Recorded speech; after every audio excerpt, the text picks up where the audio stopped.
Já vás tady vítám jménem společnosti Faner, kdy, jak už zmínila paní Poljaková, společnost Faner je významným distributorem tohoto produktu v České a Slovenské republice. A zkontaktoval jsem producenta, který je teda z Izraele, ten produkt pochází z Izraele.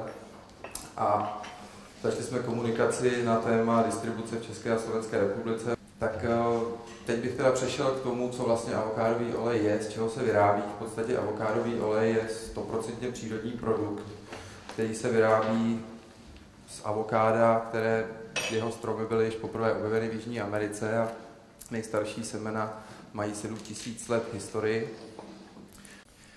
Ve 20. letech se avokádo dostalo do Izraele, což zmiňujeme proto, jak jsem již řekl na začátku, tak náš produkt pochází z Izraele, kde je jednou z komerčně nejúspěšnějších plodin. Když to řeknu úplně zjednodušeně, tam je avokádo něco jako u nás jabko. V podstatě avokádo opravdu konzumuje úplně každý, dalo by se říct. Dopravníků se plody dostávají do výrobního systému, který odděluje použitelnou dřeň od jádra a slupky.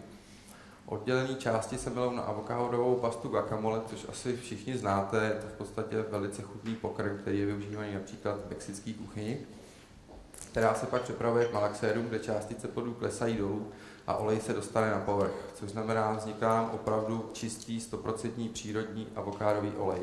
V podstatě dalo by se říct, je to přenesené avokádo do lahve, když to řeknu trošku v uvozovkách. Extrahovaný olej jde těsným nerezovým potrubím do speciálních tanků v chladírně, kde se pak skladuje. Pro plnění se používají tmavé lahve, což v podstatě je standard pro všechny oleje, dalo by se říct olivové oleje a tak dále, tak, aby byl ten olej chráněný před světlem a UV zářením. K tomuto pokrmu bych chtěl jenom dodat, že jsem ho sestavil pro demonstraci použití avokádového oleje jak za tepla, tak i za studená. Takže jako první si nakrájíme vepřovou panenku na nudličky. Tyto nudličky osolíme.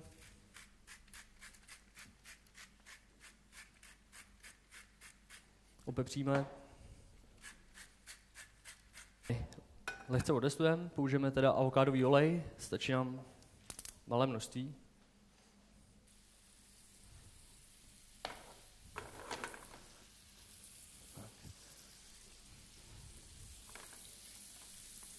Až odestujeme ze všech stran, tak přidáme rozdrcený česnek. Tak. Použijeme plnotučnou hořčici.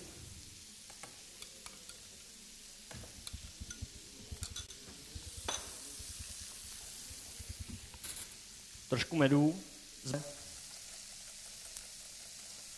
A zase avokádový olej, teď teda ve studené formě. Jo. Tak. Taky avokádového oleje se používá menší množství, je chuťově výrazný, není potřeba ho používat moc, má moc dobrou viskozitu. Takto připravenou panenku stáhneme z plotny a necháme dojít na teplé pánvi, potom můžeme v ledničce namarinovat 2 hodiny. Tak. Zase lehce osolíme a upečeme. Krutonama.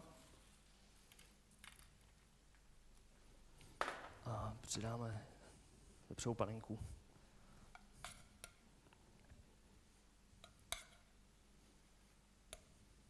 Avokádový olej má krásnou zelenou barvu, proto se ji docela hodí na dokončení dekorace celého pokrmu. Používáme mražený hrášek, nepoužíváme sušený, takže cibuli si nakrájíme najemnou.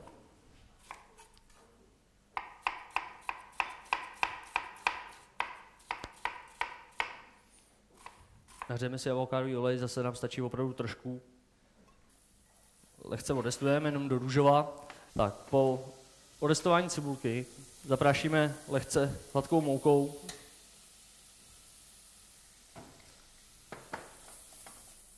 Odestujeme a zalijeme mlékem. Tak, necháme provařit nějaký 10-15 minut, aby nám mouka se správně provařila a neměli jsme na jazyku vlastně tu moučnou chuť. Tak pokud máme provařený bešamel nebo rádoby ten základ té polévky, přidáme hrášek. Hrášek by se neměl dlouho vařit.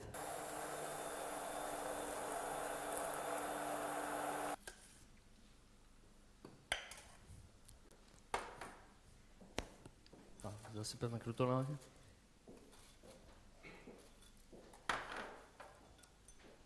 Přidáme čipsy ze slaniny. A zase na dekoraci i na chuť použijeme avokádový olej nahoru. Tak. No, abyste měli možnost ochutnat, jak to chutná z toho avokádového oleje.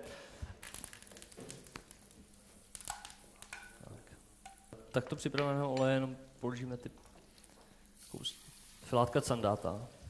Správně by se nám nemělo moc smažit. Ze začátku je dobrý, když se to maso zatáhne, ale potom to je dobré stáhnout na minimum, jenom aby se to dělalo jenom teplotou po nějakých 100 stupňů.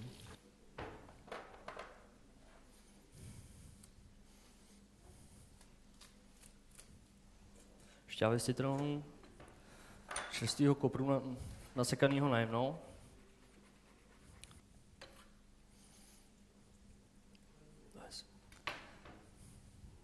Pepře a soli si připravíme vlastně ten dressing, který nám dochutí ten salát.